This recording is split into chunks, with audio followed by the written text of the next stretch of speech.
1年前，玄宪宗来村里择选灵根弟子，妹妹测出上品冰灵灵根，拜入仙门。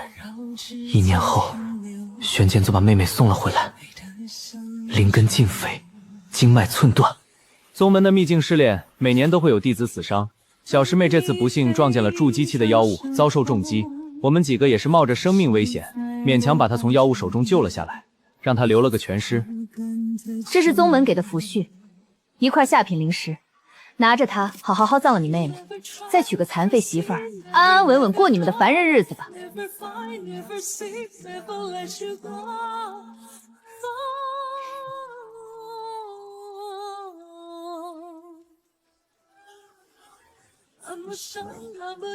区区一个末流宗门也敢如此嚣张，毁了人家姑娘的灵根不够，还杀人灭口。唉，这瞎子孤儿也是可怜。想我龙傲天纵横诸天，与天道一战，将其斩于刀下，自己也落得元神崩碎的下场，只剩一缕残魂漂流万界，竟堕落到了这方灵气稀薄的凡俗天地。也罢，这小子身世猜惨，夺舍有伤天和，便借你躯壳一用，你我共生。这血海深仇，本座日后帮你报。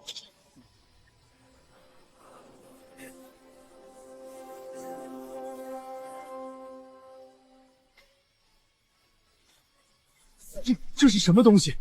那个小瞎子家里怎么冒起金光了？莫不是月瑶丫头成仙了？不对啊，听说人都已经没了。那是什么异象？那破村子里怎会有这等动静？管他是什么，一个瞎子一句死书，能翻出什么浪来？多半是那丫头的残魂散了，引起的灵气异动。快走，师姐还等着我们复命呢。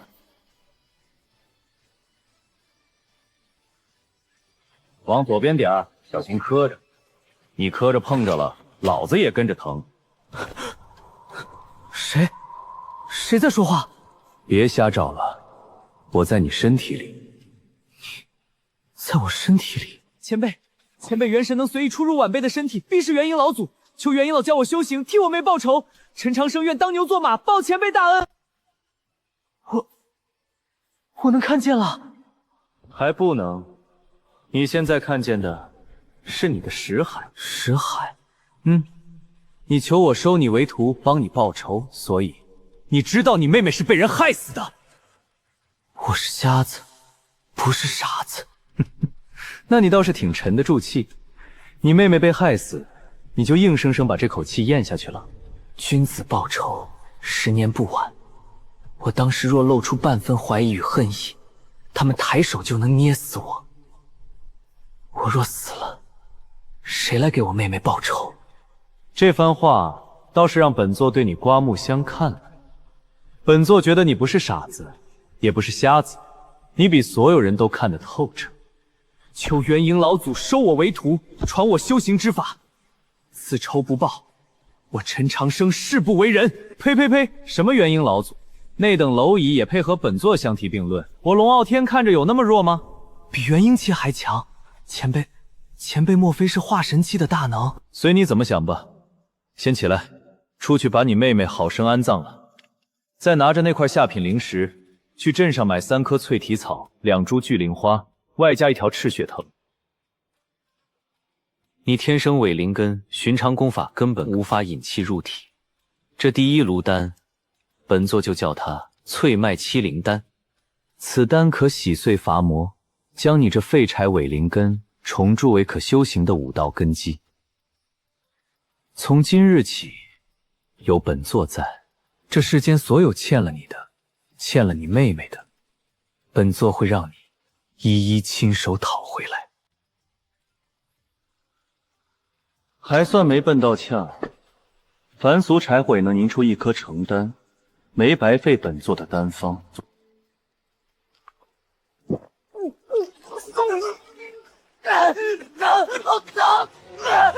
疼就对了，脱胎换骨、洗髓伐空，哪有不疼的道理？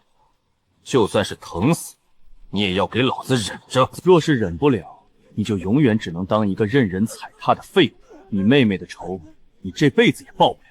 废物，别叫了，老子与你神魂一体，你疼老子也疼，但不看老子一声不吭。我了个骚刚，原来他妈的细索这么痛啊！早知道不进这小子的破身子了，疼死老子了！哦，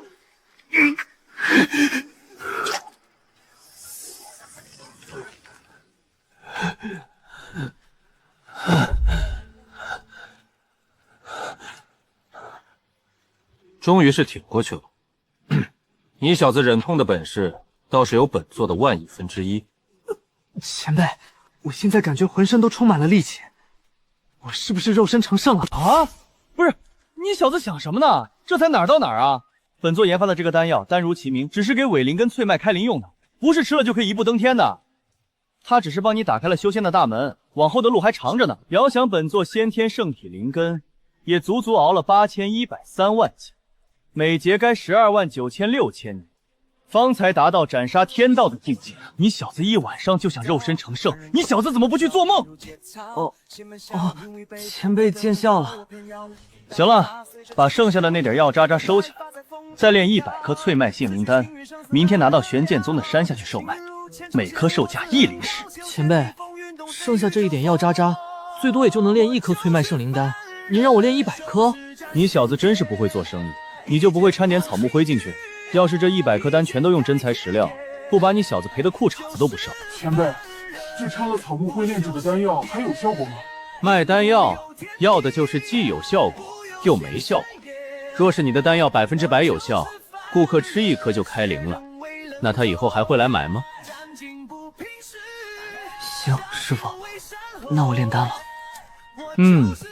这做生意的门道还多着呢，你就慢慢学吧。好了，走吧，今天的任务就是把它们全部卖完，净赚100灵石。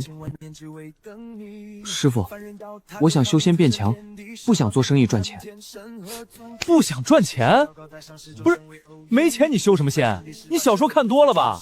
咱认清现实行吗？现实是不管凡俗世界还是玄幻世界，钱永远是变强的唯一途径。功法、丹药、法器、护具、符箓、布阵、耗材，哪一样不要用灵石来购买？富人炼体靠丹药，穷人炼体靠硬造，硬造永远比不过丹药，因为凡人的骨密度是无法靠锻炼来提升的，骨密度太低，力量再大也没用，一拳打别人身上，自己先骨折了。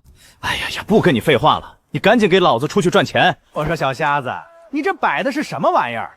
摆了一上午了，连个问价的都没有。翠脉立灵丹，难怪你不开张，没挨揍都算你走运了。这种立灵丹每年都有骗子来这儿卖，没人信的。我这丹药是真的，真能给伪灵曼7灵。拉倒吧，老子在这儿摆摊10几年，遇见过100多个卖沥青丹的骗子，个个都喊着伪灵根秒变天灵根，结果大多被买家按在地上暴打一顿，扔出坊市。咱们做生意诚信为本，这种骗人的玩意儿还是别卖了吧。跟这种摆了10几年地摊的人废什么话？他懂个屁的做生意。可是师傅，人家今天好歹开张了。他摆摊10几年了，你第一天来，急什么？慢慢等着，有人路过就上去推销。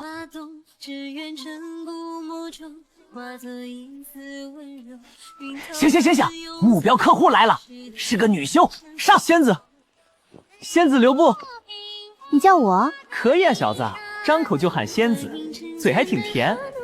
仙子，我这里有翠脉力行丹，1灵石1颗，你要不要看看？看你长得老老实实的，原来是个卖假药的骗子。我不是骗子，我的丹药真能给伪灵根开灵脉，您不信可以试试。不必了，我是上品水灵根，用不上这东西。哦，别让他走啊！追上去就说这丹药能美颜嫩肤，快！啊，师傅，咱们的丹药有这效果吗？管他有没有，你死缠着他多说2句，他嫌烦随手扔你一块灵石，这不就成了？赶紧的！师傅，这样是不是有点太不要脸了？不要脸？你要钱还是要脸？你要赚钱炼丹变强报仇，还是要脸？再磨磨唧唧，人都走了。仙子，方才忘了说，这丹药不仅能开灵脉，还能滋养气血，对肌肤极好，吃了百里透红。仙子本就容貌出众，吃了这丹药胜似天仙。你这小瞎子眼睛都看不见，怎么知道我容貌出众？诗经有云：有美一人，清扬惋惜。仙子话音清润，步履轻盈，必是日中绝食的佳人。在下虽眼盲，心却不盲。我靠，你小子泡妞的技术可以啊！这番话把老子都唬得一愣一愣的。你他妈跟谁学的？这样吧，你帮我一个忙，我就包圆了你的丹药。仙子此话当真？莫说一个忙，就是100个1000个也在所不辞。你是卖丹药的，想必懂些炼丹术吧？那是自然，这世上有的丹药没有的丹药，我都能给你炼出来。口气不小。行，7日后我们玄剑宗丹术大比，你做我的炼丹童子，给我打下手。事成之后，我全收了你的丹药，再额外付你20灵石酬劳，你看如何？求之不得。行了，收拾东西跟我上山吧。运气不错，丹药提前卖完，还能名正言顺进入玄剑宗，正好趁此机会调查你妹妹的死因，揪出幕后黑手。这就收摊了？刚还说卖假药呢，这就遇上冤大头了？是啊，遇上大主顾了，也祝你早些卖完收摊儿。这位仙子，您看要不要买些符箓，护身的、引火的、清心的都有，便宜又好用。买过，不灵。上来。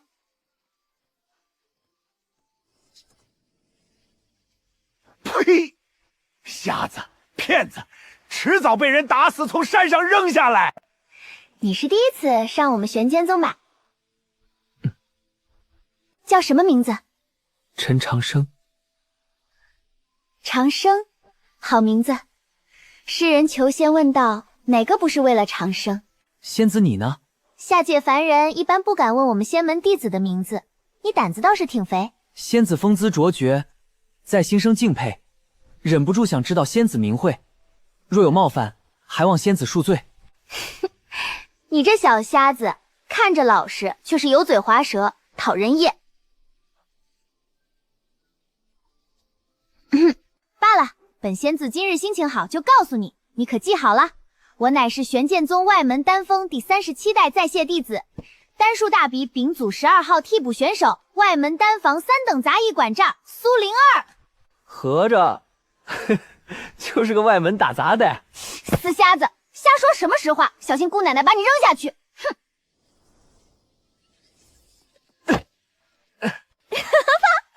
谁让你刚才惹姑奶不高兴？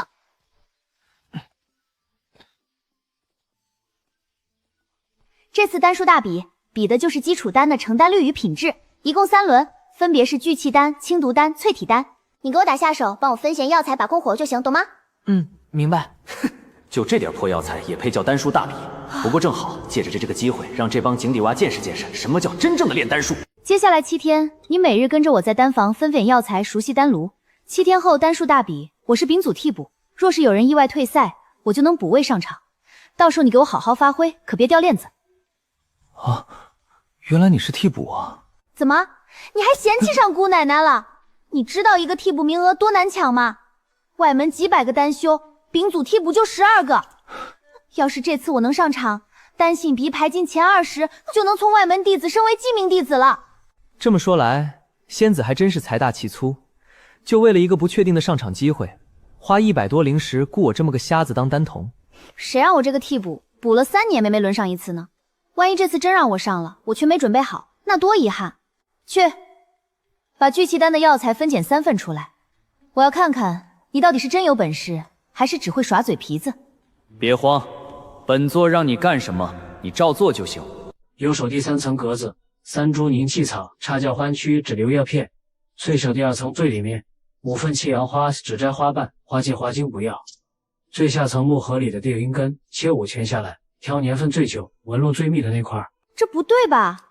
我师父说过，凝气草的根须灵气最足，入药必须整株放，你怎么全给掐了？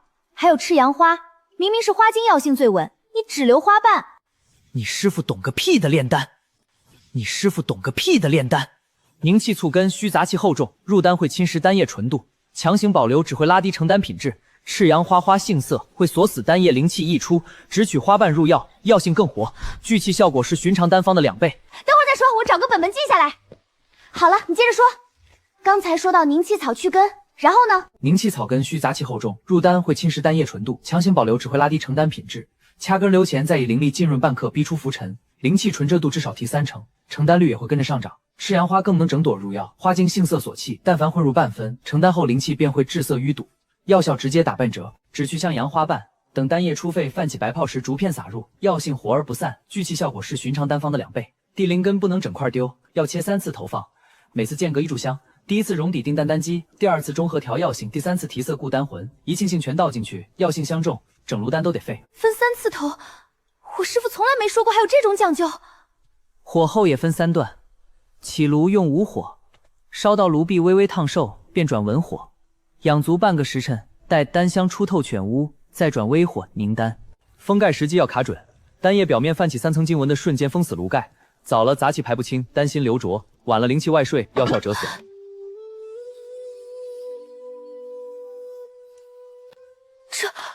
这是聚气丹。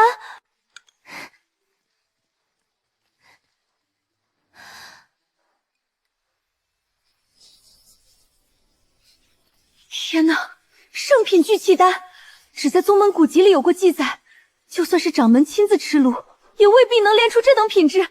小瞎子，原来你不是骗子，你是天才，你这炼丹技术简直千古无二。仙子过奖。我捡到宝了，小瞎子你要火了，咱们飞黄腾达了。哎，什么？你跟我来。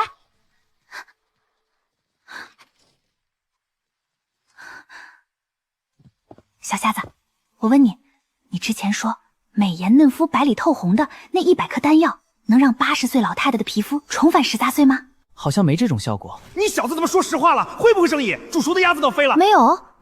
那100颗丹药没这效果，但我能炼制出真正有养颜助贤功效的丹药。可以的吧，师傅？本座从未研发过只类娘们兮兮的丹药，我尽力吧。好，需要多少灵石你尽管说，你负责炼丹，我负责找渠道拓客源，灵石我来出，赚了咱们5-5平分。还有这件事儿绝对不能让第3个人知道，咱俩闷声发大财。好，那劳烦仙子先把那100颗丹药的灵石结清给我。等着，这里是220下品灵石，100是买你丹药的钱，20你做丹童的酬劳，剩下100是我投的本钱，你只管放心干，赔了全算我的。好，加3田玉颜花试试。不对，多了，撤一半。灵泉水滴3滴，精准点，多了药性就散了。哎，这次成色对了。师傅，这次的美颜丹还要掺草木灰吗？不必，这美颜丹做是高端生意，主顾一般都是宗门里的女修、富家夫人，并需真材实料。等会儿用玉碎瓶分装，平时1颗上灵纹，卖100灵石1颗。师傅，这会不会有点太暴利了？1颗成本才灵石，咱们卖100灵石，这利润足足100倍啊！什么？才卖100灵石？不行，至少1000灵石。啊！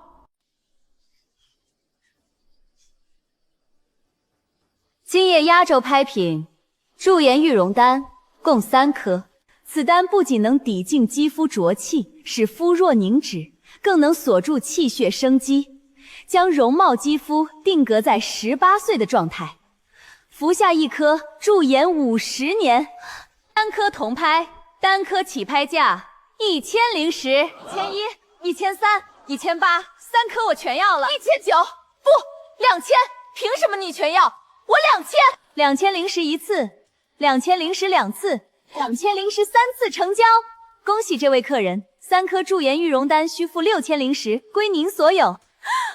成了，竟然真卖到了2000一颗，6000灵石，下次咱们发财了，发财了！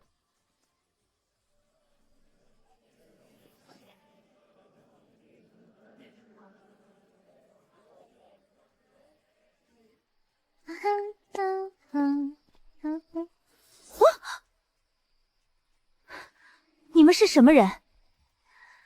敢在玄剑宗的地界动手，活腻了！小美儿，刚在拍卖红赚了不少吧？乖乖把储物袋交出来，再陪哥几个乐呵乐呵，兴许能留你一条小命。你们是在找死！还想放纸鸢求救？晚了，等玄剑宗的人过来，也只能给你收尸了。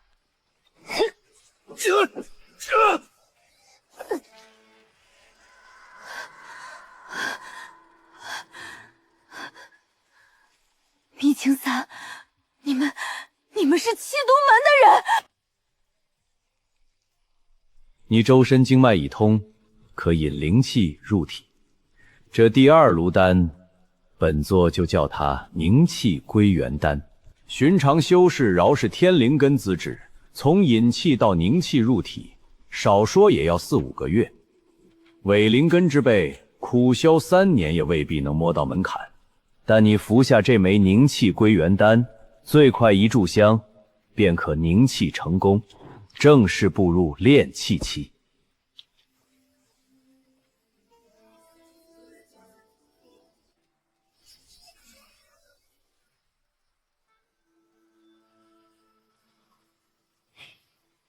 成了，炼气1层。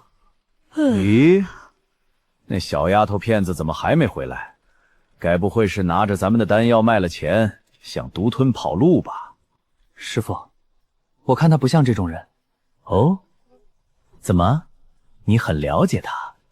你小子是不是对他有意思？没有，师傅开窍了。最好没有。修仙路漫漫，动则千年万载，凡俗情爱到头来只是过眼云烟。这些女子最多只能陪你走完短短数十年的光阴，牵绊太多只会影响你拔剑的速度，乱了你的道心。长生谨记师傅教诲。行了，下山找找那丫头吧。一个女修带着昂贵的丹药走夜路，不被人盯上才怪。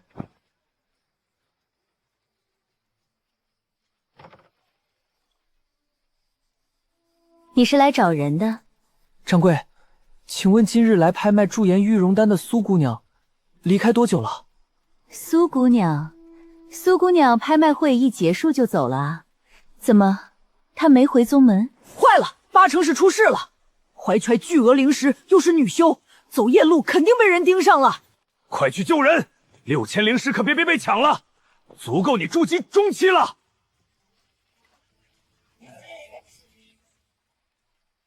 小美儿，中了我们七毒门的迷情散，滋味如何呀？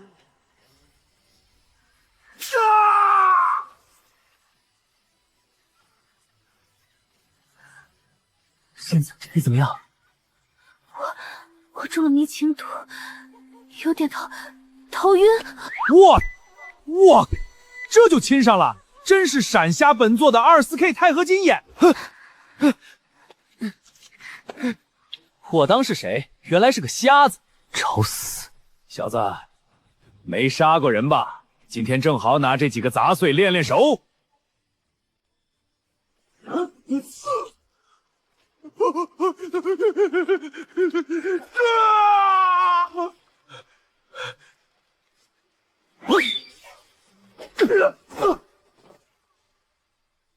这家伙死前发了信号，七毒门的人马上就到，这地方不能久久留，赶紧跑！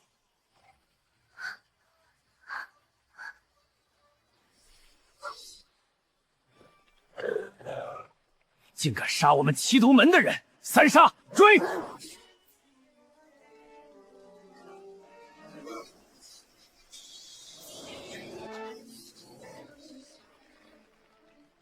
杀了我们七毒门的人还想跑？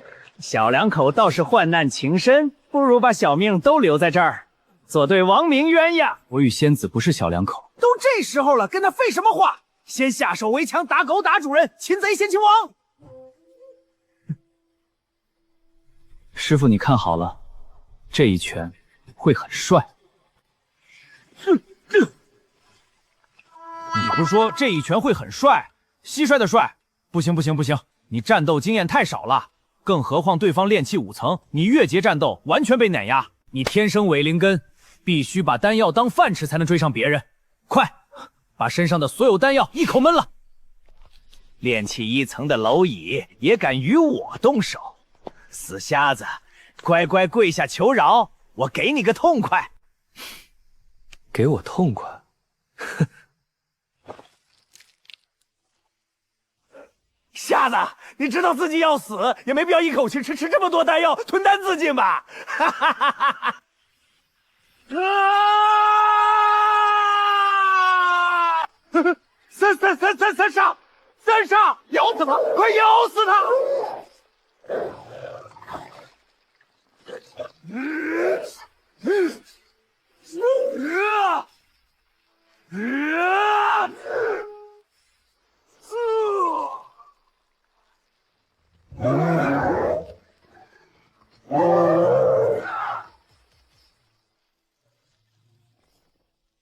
别愣着了，舔包，舔完走人，免得又有人来。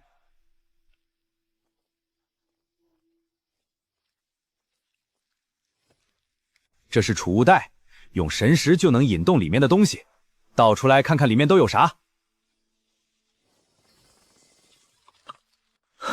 等等，别扒拉了，那本墨绿色封皮的册子拿起来。那是七毒门的入门功法七毒凝气诀，虽然路子阴邪了点儿，但适合伪灵根修炼。还有那些毒丹、鬼符、灵石，一样都别落下，全收起来。这可都是钱。师傅，都收好了。算下来，这些灵石杂物，少说也值个1万灵石了。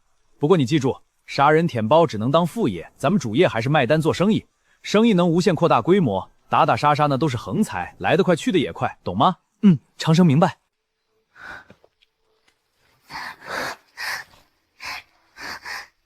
走吧，先回宗门。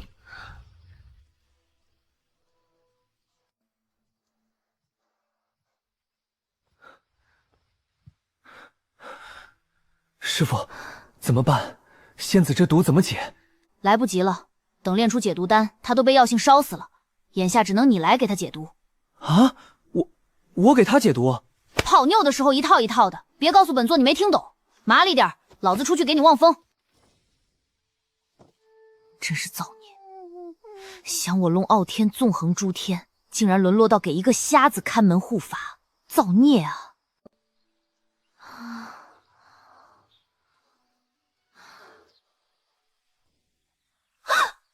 小仙子，你怎么不穿衣服？羞不羞啊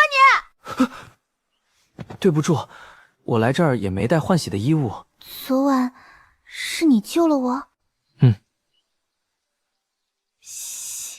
谢谢你。对了，灵石呢？那6000灵石呢？没被抢走吗？说好的5-5分，这3000我的，剩下的都是你的。行了，看你可怜，走，姑奶奶带你下山买衣裳去。那我是不是该谢谢姑奶奶啊？你叫我姑奶奶，我也不介意。仿世有家云锦阁的料子最好，我给你挑身带穿的。想不到这小瞎子打扮一下还挺俊俏的，要不是眼盲，不知得有多少姑娘喜欢他。好看。公子好气度，这几身衣服简直是为公子量身定做的，配上公子的仪态，气宇不凡，气宇不凡啊！我也觉得。掌柜的，这3身衣服一共多少灵石？一共1块下品灵石。走，还有正事要办。掌柜，这里是100颗驻颜玉容丹，每颗2000灵石，我以后长期给你供货，你觉得如何？品质和上次的一样。行，2000抵大家，拍卖出去盈亏都算我的，100颗就是20万灵石。以后你有多少，我收多少。这张卡里正好20万。哇塞，发财了，发财了！20万灵石，瞎子，我们这下真的发财了。你们听说了吗？妈，苏灵儿前2天问给我们推销的那个驻颜玉容丹，听说效果特别好，就是卖的贵，1000灵石。1000灵石，抢钱呢！1颗丹药抵我半年月历，谁买得起？我看多半是骗人的。是吗？他昨天还跟我推销，说的有鼻子有眼的，我都差点想买了。哼！不好好炼丹，聊什么呢？回长老，我们在聊苏师妹的驻颜玉容丹，听说能返老还童，驻颜50年。这倒霉丫头，有这种好东西，居然不先孝敬本座，真是岂有此理！苏灵儿人呢？回长老，苏师妹带着一个盲眼丹童下山了。胡闹！再有3天就是丹术大比，她不在丹房练手，下山瞎跑什么？你还知道回来？丹术大比在即，不好生修炼丹术，下山做什么去了？师傅，弟子这不是带我的丹童下山买几身衣裳吗？总不能让他光着身子进丹房吧？你对这丹童倒是上心，比对为师还好。师傅，你不知道，陈生他可是炼丹天才，徒儿当然要对他好点，不然就被别人挖走了。弟子见过师傅。五行灵根，伪灵根也能是炼丹材，倒是天意弄人。师傅，你看，这就是陈长生炼制的聚气丹。圣品聚气丹，瞎子，这真的是炼制的？算是吧。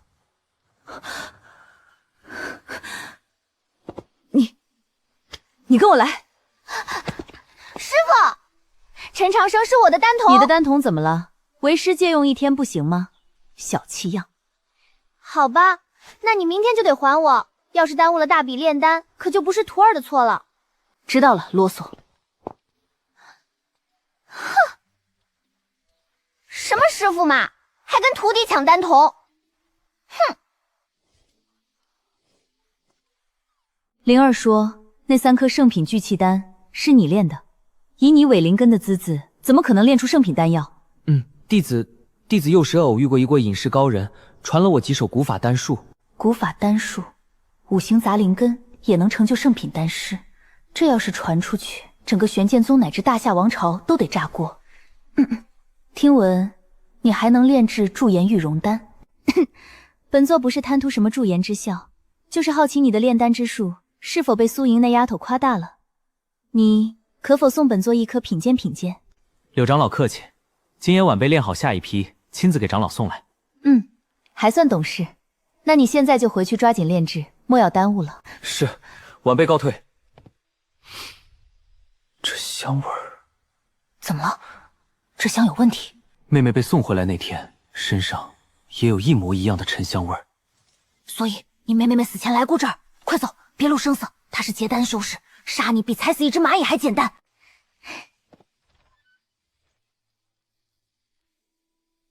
这小瞎子怎么还没来？说好入夜送丹的，这都快3更了，不会是忘了吧？怎么样，驻颜丹炼好了？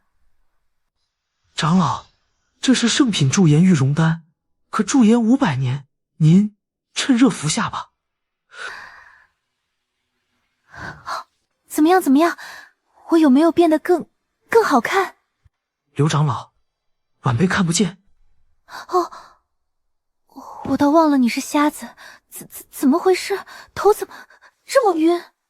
搞定，我加了醉香草，结丹修者也得老老实实晕1个时辰。本座的神识感应到左边第3个柜子，从上往下第2层有本子。外门丹峰弟子集册，这是外门弟子的登记底档，翻开看看。停，陈月瑶，是不是你妹妹？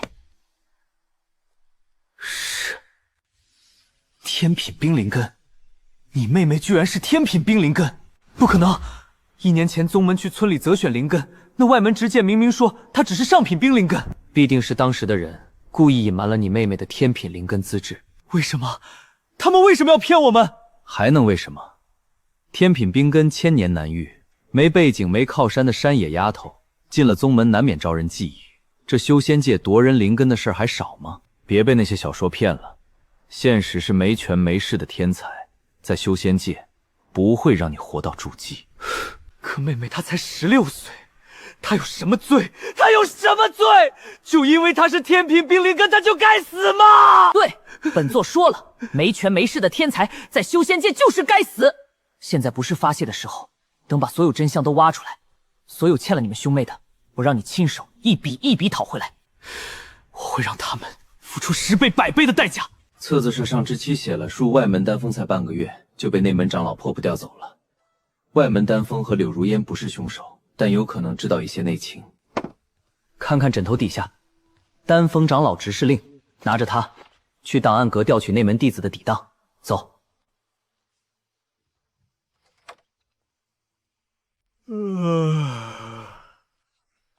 档案阁重地，闲杂人等不得靠近。只是大哥，柳长老命我来调取一份旧丹。柳长老派个瞎子来调调啊？你看得见上面写的字吗？糊弄鬼呢！给他一块灵石，懒得废话。大哥，通融一下。行了行了，进去吧，不该碰的东西别碰，出事了我可担待不起。不对，丁批弟子名录里没有陈月瑶的名字。怎么会？这里，在这儿，这里前后纸张都对得上，唯独中间缺了一页，纸茬还很新，明显是刚撕掉没多久。欲盖弥彰，这100%是蓄意谋杀，毁不了档案，毁不了真相。行了，明天跟苏灵儿、柳如言旁敲侧击的问问，看能不能挖出点线索。时辰差不多了，先回去。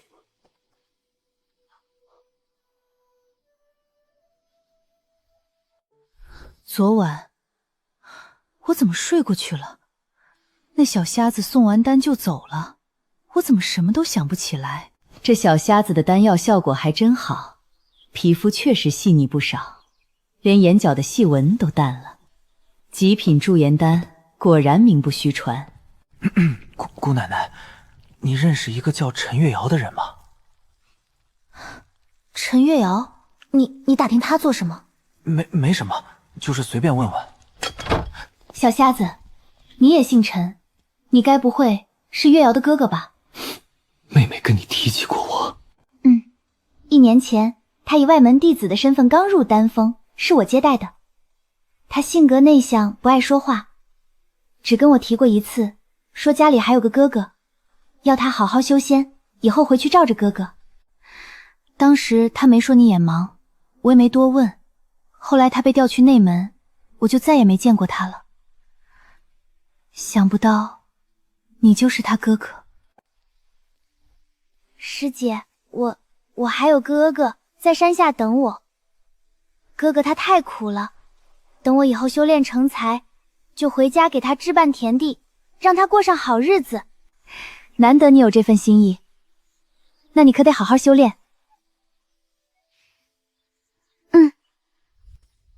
你知道他是怎么死的吗？你知道他是怎么死的吗？宗门传的是，他进秘境试炼的时候遇上高阶妖兽，不幸陨落。当时内门长老还批了100灵石的抚恤金。100灵石，可他们送到我手里的只有1块下品灵石。什么？只有1灵石？他们怎么连抚恤金都贪？简直禽兽不如！我觉得妹妹的死没那么简单。你这么一说，确实蹊跷。月瑶她入丹峰才半个月，就测出了天品冰灵根，被内门长老收为记名弟子。按说她天赋这么好，身边不可能没人护着，怎么会轻易死在秘境之中？你说的那个内门长老是大通峰的宇文大通。你怎么知道是大通长老？我只是听说宇文大通他在宗门里名气很大。确实，大通长老德高望重，所以他应该做不出这种事。有没有可能是他门下的弟子？大通长老门下，他的亲传弟子吴成，上个月卧明测出了天品冰灵根，宗门里还轰动了一阵。之前可从没听说过他有这天赋。入门那年，测验结果也还只是上品冰灵根。我还是第一次听说上品冰灵根能升级成天品冰灵根。天品冰灵根，难道是他抽了我妹妹的灵根，据为己有？你先别激动，大通长老是宗门中最强的一脉势力，没有确凿证据之前妄下定论，容易惹祸上身。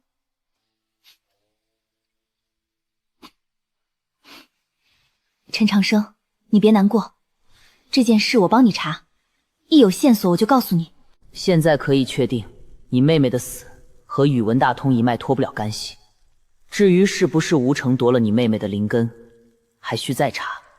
但不管是谁，你眼下最要紧的是提升修为，否则就算知道仇人是谁，你却打不过，也只是白白送命。这第3炉丹名唤七煞聚气丹，配合你舔包得来的七煞凝气诀修炼，药力霸道，进驻极快，足够在丹术大比之前助你突破炼气6层。这可是普通人20-30年的修为，你7天就走完了。这就是我说的富人靠丹药。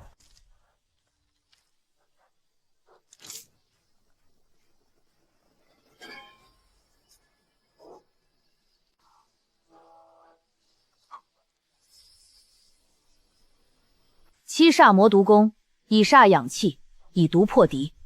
同阶修士沾到你的灵气就会中毒。以你现在的境界，遇上炼气8层有概率必杀，与炼气9层也能斗个平手。哥，你吃，我不饿。哥，我想爹爹和娘亲了。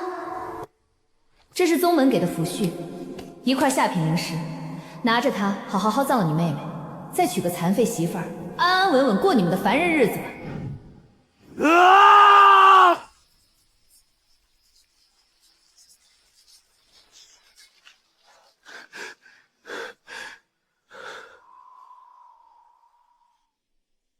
今日丹术大比共分3轮，依次是聚气丹、清毒丹、淬体丹。第1轮聚气丹为淘汰赛，成丹品级入上品者方可晋级。比试期间不得私传丹方，不得借用外力，违规者直接逐出师门。都听清楚了。弟子明白。还有一事，丙组原本的参赛弟子江心，昨日测出天品木灵根，已被大通长老破格收卫门弟子，不参赛赛。天品木灵根也太好运了吧，直接就入大通锋了，平步青云啊！能拜入大通锋一脉，日后前途不可限量啊！又是天灵根，又被宇文大通收走，这老头问题很大啊！宇文大通是什么境界？玄剑宗这种规模的宗门，一封长老最起码也是金丹期修为。你现在炼气6层，想要杀他，犹如匹夫撼树。江心退赛，丙组的空缺就由替补苏灵儿补上。灵儿，一会儿好好发挥，给咱们丹峰争气。听见了吗，小瞎子？我能上场了，替补3年，终于轮到我了。恭喜仙子。好了，第1轮只要稳扎稳打，晋级不难。小瞎子，给你看个宝贝，这是传声玉佩，1对的，你把这块贴在耳边，我拿着另一麦说话，隔得再远都能听见。还真能听见。哼，我还会骗你吗？以后有事没事都可以找我，咱们保持联络。光天化日还秀上恩爱了。玄宗宗第72届丹术大比正式开始，第1轮聚气丹炼制，时限2个时辰，开始。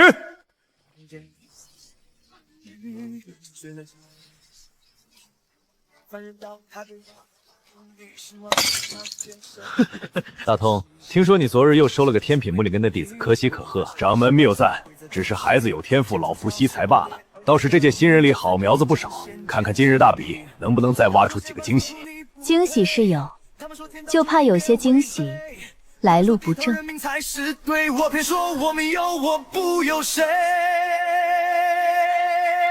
时辰到，所有参赛弟子熄火停炉，依次出丹。天哪，这好像比圣品聚气丹还要高级，这是9天圣品聚气丹。你小子，谁叫你练9天圣品聚气丹的？师傅，您教我的，我只是在您的丹方上做了一点点优化。不可能，凡俗丹如柴火，本座的极限也只能炼制出圣品丹药。你小子居然炼出了9天圣品，你快说，你到底怎么改的？就是把3次投地灵根改成了5次，封盖时多压了3道灵纹，收丹前用文火温了半刻。我操，这也行？老子怎么没想到？名师出高徒，是师傅教的好。不错，孺子可教。以后别人问起来，就说你是我龙傲天的徒弟。谢师傅。那是什么？聚气丹能引动天地灵气，师傅这种异象，这到底什么品级的丹药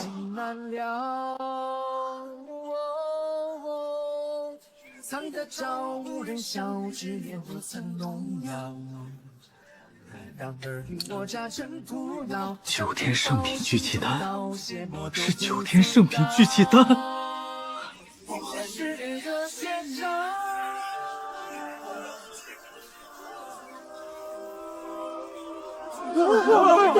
丙组12号苏灵儿队炼制聚气丹3颗，均为9天圣品。刘长老，这苏灵儿是你丹峰弟子？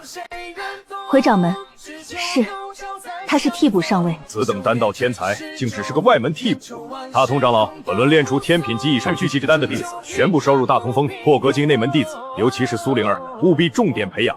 此等人才不可埋没。